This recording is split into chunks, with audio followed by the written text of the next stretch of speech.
Il faut vraiment avoir la tête sur les épaules. Des fois, on rencontre énormément de problèmes sur place. On n'a pas forcément quelqu'un à qui parler. Et je trouve que c'est très important d'accentuer d'accentuer ce point-là sur la santé mentale. Et il n'y a pas que les jeunes, il y a même des pères de famille qui sont impactés par ça, par la pression. C'est important de suivre ses ambitions. Et aussi, on est capable de tout faire. Et ça m'a aussi permis de savoir qu'il faut faire attention parce que c'est aussi un milieu de requins, malheureusement. C'est un couteau à double tranchant. Et avant le jour J, c'est très stressant. C'est un truc qu'on appréhende beaucoup. Mais pour ma part, le jour J, c'était impressionnant. Là, j'ai vraiment envie de le revivre encore et encore. Parce qu'une fois sur scène, il y a l'adrénaline et on n'a plus envie de quitter la scène. On a juste envie de d'éblouir le monde.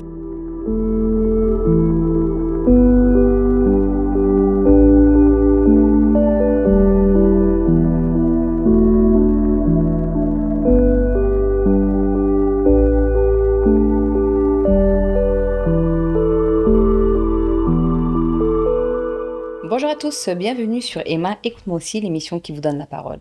Aujourd'hui, j'ai le plaisir de recevoir Ima Bassoum, qui est une reine de beauté, puisqu'elle a été élue Miss Sénégal France 2026, mais pas que, une femme ambitieuse, talentueuse et aussi qui a une cause qui lui tient à cœur, celle de la santé mentale. Elle est présente sur ce plateau pour nous parler d'elle, mais également de son parcours. Bonjour Ima. Bonjour Emma. Un véritable plaisir de te recevoir sur ce plateau. Mes plaisirs partagés, merci de me recevoir. Avec grand plaisir. Donc, tu as été élue Miss Sénégal 2026 en février dernier. Déjà, félicitations. Merci, c'est gentil. Pour ce couronnement.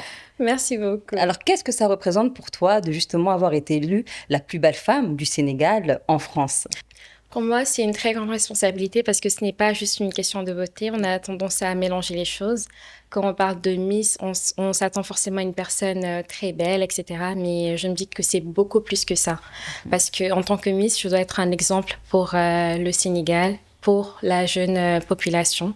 Parce qu'il y a énormément de gens qui me suivent et je dois les rendre fiers. Je dois être un exemple pour ces jeunes personnes. Et en quel sens t'aimerais les rendre fiers par rapport à ton mandat de 1 an?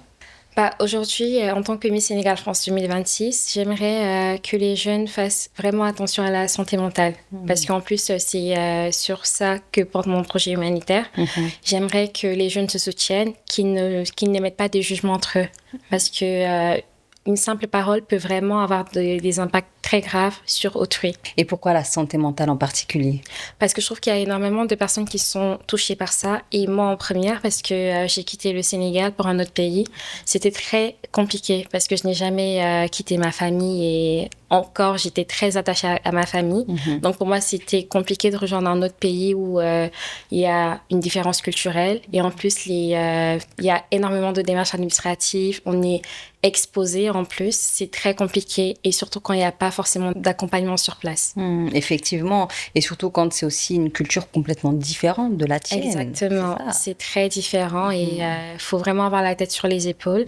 Des fois, on rencontre énormément de problèmes sur place. On n'a pas forcément quelqu'un à qui parler. Et je trouve que c'est très important d'accentuer d'accentuer ce point-là sur la santé mentale. Et il n'y a pas que les jeunes, il y a même des pères de famille qui sont impactés par ça, par la pression. Bien et sûr. Même des jeunes filles à qui on impose le mariage. On leur dit qu'actuellement, il est temps de se marier. Il y a aussi le body shaming. Il y a énormément de personnes qui sont touchées par ce fléau-là de santé mentale et sur plusieurs aspects. Et toi, en quel aspect sur la santé mentale t'as été touchée particulièrement? Moi, par déjà le fait d'être loin de ma famille. Ouais. Il y avait aussi cette pression-là parce que je suis ambitieuse. J'ai vraiment envie d'être là-haut parce que j'ai aussi des petits frères. D'accord. Donc, j'ai envie de leur servir d'exemple. Et en fait, il y a aussi ma famille elle a énormément investi sur moi. Donc aujourd'hui, je me dis que je n'ai pas le droit de les décevoir. Donc il y a aussi cette pression-là. Et aussi en France, les gens pensent souvent que c'est le pays de l'or. Alors que pas du tout. C'est notre réalité quand tu arrives. Exactement, c'est notre réalité. Tout n'est pas si rose. Il y a ce problème de papier des fois que tu as. on te demande d'avoir un titre de séjour à la fin de tes études, de trouver un travail, un C'est une CDI. pression supplémentaire. C'est une pression supplémentaire, ce n'est pas forcément évident. Et par rapport justement à cette désillusion-là que tu as eue en arrivant au niveau de la France en particulier, qu'est-ce que ça a impacté concrètement? Ça avait eu un impact sur mon mental. J'étais découragée, je me suis posé des questions, je me suis demandé qu'est-ce que je fais là. Mais bien évidemment, j'avais pas le droit d'abandonner parce que j'étais déjà sur place, je pouvais pas faire machine arrière. Donc ce que j'ai fait, c'est je me suis ouverte à mon entourage et discuté, j'ai demandé des conseils de gauche à droite. C'est ce qui m'a permis de tenir. Donc tu as aussi un diplôme en ingénierie généraliste. Effectivement. Effectivement. Tu as 24 ans. Oui. C'est ça, depuis 4 ans, tu es ici au niveau de la France. Et en plus de ça, tu as été élue Miss Sénégal France. Un parcours aujourd'hui qui est intéressant en termes de trajectoire. Pour toi, qu'est-ce que ça signifie aujourd'hui d'être reine de beauté, mais aussi d'être diplômée? Pour moi, au début, c'était un peu compliqué d'allier les deux parce qu'il faut savoir que j'ai travaillé dans le milieu du BTP et quand j'étais en train de compétir pour ce concours-là, j'étais en CDD. Donc, je passais des semaines assez longues, assez compliquées. Tu as eu le courage, en fait, d'allier les deux. Exactement. Et en plus, c'est un milieu d'hommes. Donc, des fois, ils sont un peu très rudes, très macho. Ouais. C'était pas aussi facile mentalement sur ce point-là. Et chaque dimanche, il fallait se rendre aux répétitions. Donc, c'était très compliqué d'allier les deux. Mais au final, je l'ai fait. Je suis là. Et tu as été élue. Exactement. Donc, je conseille aux jeunes de toujours suivre leurs rêves aussi, mais aussi de toujours d'avoir une passion. C'est important d'avoir une passion, mais aussi n'oubliez pas que c'est important de travailler à côté. Parce que la passion... c'est éphémère peut-être. C'est éphémère. Elle peut prendre fin du jour au lendemain. Donc, c'est important de s'instruire, d'avoir des diplômes à côté. Et qu'est-ce qui t'a fait tenir justement avec ton travail et aussi cette volonté de compétir pour l'élection? On va dire que c'est mon envie de réussir parce que quand je m'engage dans quelque chose, j'ai envie d'y aller jusqu'au bout. D'accord. Et je me dis que je suis capable de gagner ou de tenir pour le boulot parce que je me suis engagée et j'ai le devoir de continuer et d'aller jusqu'au bout. Donc là, tu as été élue en février dernier, donc c'est tout récent. Oui, qu'est-ce que cette élection a changé dans ta vie concrètement? Actuellement, ça a changé plein de choses. Ça m'a permis de consolider mon idée, de me dire que c'est important de suivre ses ambitions. Et aussi, on est capable de tout faire.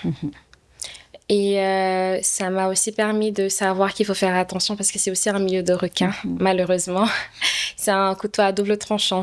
Il y a cette partie rose qu'on voit, mais il y a aussi une autre partie cachée. Donc, avec les valeurs, les principes, on peut y arriver. Et justement, par rapport à cette double représentation qu'on peut avoir, que ce soit de l'extérieur en tant que spectateur et de l'intérieur en tant que candidate, aujourd'hui, d'un point de vue recul, qu'est-ce que tu te dis sur ces élections-là en règle générale? Je me dis que c'est intéressant parce que ça peut révéler énormément de potentiel et il y a des filles et ça peut même changer la perception de certaines personnes parce qu'il faut savoir qu'il y a des filles qui s'inscrivent en étant perdues, qui n'arrivent pas forcément à s'exprimer devant un public ou qui sont juste en quête de leur identité. Parce que si on prend l'exemple des filles de la diaspora, il y en a qui ne connaissent pas forcément leur culture sénégalaise et ça leur permet de renouer peut-être. Exactement. Très intéressant. Oui. Et qu'est-ce que ça t'a appris et apporté en tant que femme, cette élection? Moi, ça m'a permis d'avoir beaucoup plus confiance en moi parce que le fait d'avoir une couronne sur la tête... C'est pas anodin quand même. Exactement. Donc, ça a consolidé cette partie en moi et de me dire que je dois continuer de me challenger, d'avoir tout le temps des ambitions et de ne jamais baisser les bras. Et pour toi, si on devrait aujourd'hui donner 3 qualités, 3 critères qu'il faut avoir pour représenter un pays, ce seraient lesquels? Pour moi, il faut avoir l'amour du pays, c'est très important parce qu'on ne peut pas représenter un pays qu'on n'a pas forcément envie de connaître ou qu'on n'aime pas. Il faut avoir confiance en soi et aussi il faut avoir des principes parce qu'on sera confronté à énormément de choses Et il faut avoir cette empathie aussi envers les gens. Et surtout quand on est sénégalais, c'est important parce qu'en plus, on est le pays de la teranga. Donc, je trouve que c'est très important pour une femme d'avoir ce côté douce et solidaire, on va dire. C'est important, oui, de refléter un peu la culture de son pays. Exactement. Par rapport à cette culture-là, justement, étant donné que tu as quitté ton pays il n'y a pas si longtemps que ça, comment est-ce qu'on fait pour adopter une nouvelle culture tout en gardant ses racines propres? Pour moi, en fait, il faut juste garder la tête sur les épaules déjà et ne pas être complexé. C'est très important parce que des fois, on a tendance à oublier ou à vouloir enterrer notre culture pour adopter celle des autres. Et ça, c'est l'erreur à ne pas faire. Parce que surtout, un pays comme la France, et il y a plein de stigmatisme sur notre culture à nous. Et des fois, par honte ou par complexe, on a envie d'enterrer ce côté en nous. Et c'est vraiment très grave de faire ça. Pour moi, en fait, il faut être fier de ses origines et marcher toujours la tête haute. C'est important. Et montrer aux autres que toutes les cultures se valent. Et est-ce que justement, tu as eu parfois honte ou tu t'es sentie mise à l'écart? J'ai pas eu honte, mais par contre, je me suis sentie mise à l'écart plusieurs fois. C'est pas évident. Oui, c'est pas évident. Et surtout dans France. le milieu du travail et notamment au milieu du BTP, ça m'est arrivé énormément de fois, malheureusement. Mais il faut juste être forte dans la tête et se dire que leurs paroles ne vont pas entacher ce qu'on est. Et n'enlèvent en rien aussi ce qu'on est. Et qu'on doit être fier de représenter notre culture et d'avancer. Par rapport à l'élection Miss France, j'aimerais qu'on la revive entre toi et moi. Comment est-ce que ça se passe? Alors, il faut déjà, il faut être sénégalais. Enfin, oui, il faut être sénégalaise. Et il faut mesurer au moins 1m70, on va dire. D'accord, ok. Ensuite, on dépose la candidature et on passe énormément de castings. Enfin, énormément, c'est trop, mais 2-3 castings. D'accord. Et au final, on sélectionne 12 à 14 filles. Ok. Et comment ça se passe, c'est chaque dimanche, il faut venir aux répétitions. Il faut aussi envoyer des vidéos de nous. On fait de la marche, de la danse. On apprend à s'exprimer aussi, c'est important. Notamment avec le discours personnel et le discours théâtral. Et ça se passe comme ça pendant 6 mois. D'accord, donc c'est un véritable engagement en fait. Exactement. Et investissement. Oui, parce qu'il y en a qui abandonnent malheureusement parce que c'est très intense. Mais voilà, moi je trouve que c'est une très belle expérience. Et ensuite, il y a la grande soirée d'élection. Oui, ça par contre c'est très... avant le jour J, c'est très stressant. C'est un truc qu'on appréhende beaucoup. Mais pour ma part, le jour J, c'était impressionnant. Là, j'ai vraiment envie de le revivre encore et encore. Parce qu'une fois sur scène, il y a l'adrénaline et on n'a plus envie de quitter la scène. On a juste envie de d'éblouir le monde. Magnifique. Oui. Et est-ce que tu t'es dit, quand tu as commencé justement ce casting, que tu allais peut-être gagner? Oui, j'avais confiance en moi sur ce point-là. Des fois, je me posais quelques questions, mais j'avais de l'espoir. Et qu'est-ce qui te faisait avoir cet espoir-là? Est-ce que c'était pas peut-être une envie personnelle, peut-être enfuie, qui s'est révélée par rapport à ce que ta copine t'a dit concernant ce casting? Oui, je me dis que c'est plus par rapport à ça. En plus, j'avais un entourage aussi qui était très présent, qui me redonnait confiance en moi, parce que des fois, c'était pas évident. C'était pas du tout évident parce qu'il fallait apprendre de nouvelles choses et des fois on n'y arrivait pas du premier coup. Et dans ce genre de cas, c'est très frustrant. C'est très frustrant. Donc il m'arrivait des fois d'être frustrée par rapport à ça, de pleurer, de me dire que je vais pas y arriver. Mais ces personnes-là, elles étaient là pour moi, elles m'ont relevée. Donc j'ai eu confiance en moi. Et tes parents, ton entourage, comment est-ce qu'ils se sont sentis quand ils ont appris que tu avais gagné? Ils étaient présents? Oui, mes parents, ils n'étaient pas là par contre, mais j'avais quelques proches qui étaient présents. D'accord. Mais ils étaient très contents. Il y en a qui n'étaient pas sur place. Ma mère, elle m'a appelée du Sénégal. Elle était très fière de moi. Donc vraiment, c'était une joie immense pour tout le monde. Et toi, qu'est-ce que tu as ressenti à ce moment-là? Moi, j'ai ressenti énormément de joie et je me suis dit que mes efforts ont fini par payer. Donc c'était incroyable. Et aujourd'hui, quelle est ta vision par rapport au concours de beauté? Est-ce que tu as envie de continuer aussi dans cette dynamique? J'hésite un peu. Pourquoi? J'hésite parce que c'est très compliqué de s'aligner avec le travail. Donc, c'est plus par rapport à ça, mais pourquoi pas? Aujourd'hui, si j'ai une opportunité de me présenter dans un concours de beauté, pourquoi pas? J'aimerais bien le faire. Aujourd'hui, tu défends la cause de la santé mentale. Qu'est-ce que tu aimerais transmettre en termes de message par rapport à cette cause?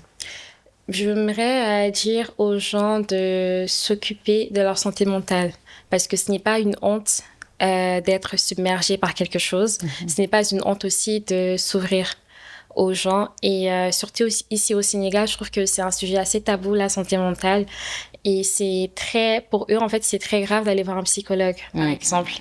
C'est très mal vu. C'est très mal vu. Alors que c'est tout à fait normal parce qu'on est tous humains, on n'est pas des surhumains, on n'est pas des super-hommes. Donc, je me dis, on a tous des phases assez compliquées, des phases où on a besoin d'être assisté, on a besoin de s'ouvrir. Et c'est très important d'en parler. Et qu'est-ce que le comité Miss Sénégal France t'a apporté en termes de soutien peut-être? Ils m'ont beaucoup soutenue. Parce que, comme je te l'ai dit, c'était pas forcément évident, même par rapport à mes moments de manque de confiance. On avait des personnes à qui parler, donc ils étaient là. Et même par rapport à mon projet aussi, actuellement au Sénégal, ils m'aident beaucoup par rapport à ça. Et j'ai même fait un micro-trottoir la dernière fois. J'ai interrogé quelques passants par rapport à ça, par rapport au sujet de la santé mentale, qu'est-ce qu'ils en pensaient, et ça s'est très bien passé. Et le comité, ils étaient là avec moi. Donc aujourd'hui, tu es au Sénégal. C'est quoi l'objectif de ce voyage? C'est déjà, en premier temps, de renouer avec le Sénégal parce que ça fait 4 ans que je ne suis pas venue.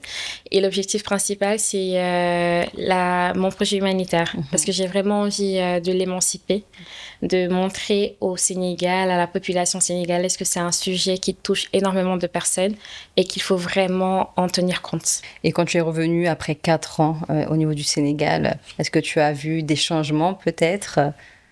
Pas vraiment. Je n'ai pas vu grand changement. La population reste la même. Et c'est en ce sens-là que je me dis que c'est important de réveiller les esprits parce qu'il y a toujours cette même mentalité. Il y a 2-3 personnes qui ont une mentalité différente, mais la plupart des gens ne se rendent pas forcément compte de ce sujet-là. Et même, en fait, les paroles qu'on profère, ça peut avoir un impact assez négatif sur les gens. Et je trouve qu'ici, au Sénégal, ils ont cette facilité à critiquer, à dire « t'as pris du poids, t'as maigri, t'as grossi, ou pourquoi tu n'es pas mariée pourquoi tu ne trouves pas du travail ?» Et même, en fait, les étudiants qui sont à l'extérieur, des fois, ils ont ce poids-là parce qu'ils sont contraints de travailler pour donner de l'argent aux gens qui sont au Sénégal. Et c'est très compliqué parce que être étudiant, déjà, allier les études, se démerder pour travailler, avoir de l'argent et ensuite prendre cet argent-là pour tout reverser. C'est compliqué. C'est très compliqué. C'est une pression, c'est un poids aussi qui peut jouer sur le mental, sur le physique en fait. Exactement. Donc je trouve qu'en fait c'est important de conscientiser en ce sens. Exactement. Aujourd'hui, Ima, dans quelques années, elle sera où? Elle fera quoi? Dans quelques années, je me vois au Sénégal. Un retour? Oui, j'aimerais bien retourner au Bercail. J'aimerais bien travailler ici, faire mes activités ici, parce que je trouve que le Sénégal a énormément à apporter. Super. Est-ce que tu aurais un dernier message à faire passer aux personnes qui vont te regarder, Ima? Oui, moi, j'aimerais vous dire de toujours croire en vous, de ne jamais baisser les bras et de prendre soin de vous. Prenez soin de votre santé mentale parce que c'est très important. Un très beau message. Merci beaucoup, Ima, pour ce beau témoignage et je te souhaite de continuer encore dans tes actions et de perdurer aussi, si tu le souhaites, dans le milieu de la beauté. Merci, Ima. Merci de m'avoir accueillie et c'était un plaisir d'échanger avec toi. Plaisir partagé. Merci à vous d'avoir regardé cette interview jusqu'à la fin et je vous dis à très vite pour une nouvelle émission de Emma. Écoute-moi aussi. Ciao, ciao.